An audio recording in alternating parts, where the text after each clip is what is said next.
అర్హులైన పేదలకు 2 సెంట్ల భూమి 5 లక్షల ఆర్థిక సాయం చేయాలని కడప జిల్లా సిపిఐ కార్యదర్శి గాలిచంద్ర డిమాండ్ చేశారు. భూమి లేని నిరుపేదలకు సాగు భూమి పంపిణీ చేయాలని, టిట్కో ఇళ్లు లబ్ధిదారులకు స్వాధీనం చేయాలని కోరారు. ఈ డిమాండ్లతో మార్చి 24న సిపిఐ చేపట్టిన రాష్ట్రవ్యాప్త ఆందోళన జయప్రదం చేయాలని కోరారు. ఆంధ్రప్రదేశ్ రాష్ట్రంలో అర్హులైనటువంటి పేదలందరికీ ఇండ్లు, ఇంటి స్థలం, సాగు భూమితో పాటు నిర్మాణ దశలో ఉన్నటువంటి టిట్కో ఇళ్లను లబ్ధిదారులకు స్వాధీనం చేయాలని డిమాండ్ చేస్తూ భారత కమ్యూనిస్ట్ పార్టీ సిపిఐ తలపెట్టినటువంటి రాష్ట్ర వ్యాప్త ఆందోళనలో భాగంగా ఈ నెల 24వ తారీఖున జిల్లా వ్యాప్తంగా ఆందోళన చేయాలని చెప్పి ఈ సందర్భంగా పిలుపునిస్తూ ఉన్నాం.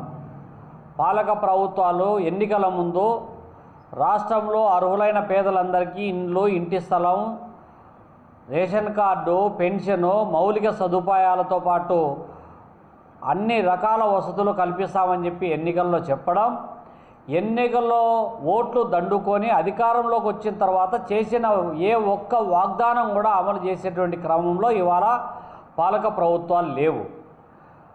గత ప్రభుత్వంలో పేదలకు ఇచ్చేటటువంటి 1 సెంటు స్థలం సరిపోదు, ఇంటి నిర్మాణానికి అయ్యేటటువంటి 1,80,000 ఏమాత్రం సరిపోదని మేము అధికారంలోకి వస్తే పట్టణాలలో 2 సెంట్లు, గ్రామాలలో 3 సెంట్లు, ఇంటి నిర్మాణానికి 4 లక్షలు ఇస్తామని చెప్పినటువంటి కూటమి ప్రభుత్వం, చంద్రబాబు నాయుడు ప్రభుత్వం ఇవాళ అధికారంలోకి వచ్చి 2 సంవత్సరాలైనా కూడా ఇప్పటికీ ఎక్కడే కానీ ఇంటి స్థలాల కేటాయింపు కానీ, ఇంటి నిర్మాణానికి సంబంధించినటువంటి చర్యలు ఎక్కడే కానీ చేపట్టకపోగా భారత కమ్యూనిస్ట్ పార్టీ తలపెట్టినటువంటి దశలవారీ ఆందోళనకు ఎట్టకేలకు ఒక జీవో రిలీజ్ చేసింది.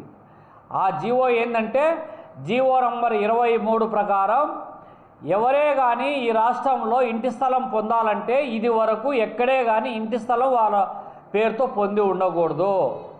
ఈవెన్ గత ప్రభుత్వంలో జగనన్న కాలనీలలో ఇంటి స్థలం పొంది బలవంతంగా కేటాయించబడి ఇండ్లు కట్టుకోకపోయినా వాళ్ళకి ఈ ప్రభుత్వ విధానం ప్రకారము 2 సెంట్లు, 3 సెంట్ల ఇంటి స్థలం అర్హులకు కాదు అనేటువంటి జీవో నంబర్ 23 తీసుకొచ్చింది.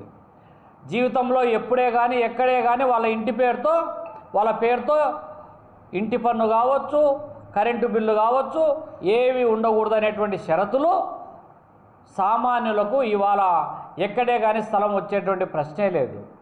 పైగా పోయిన ప్రభుత్వమే 32 లక్షల మందికి ఇంటి పట్టాలు 1 సెంటు అని చెప్పి ఇంటింటి సర్వే చేసి ఇచ్చిన తర్వాత Please subscribe to YK TV Network. Please subscribe to YK TV. Please watch YK News. Don't forget to subscribe YK News channel.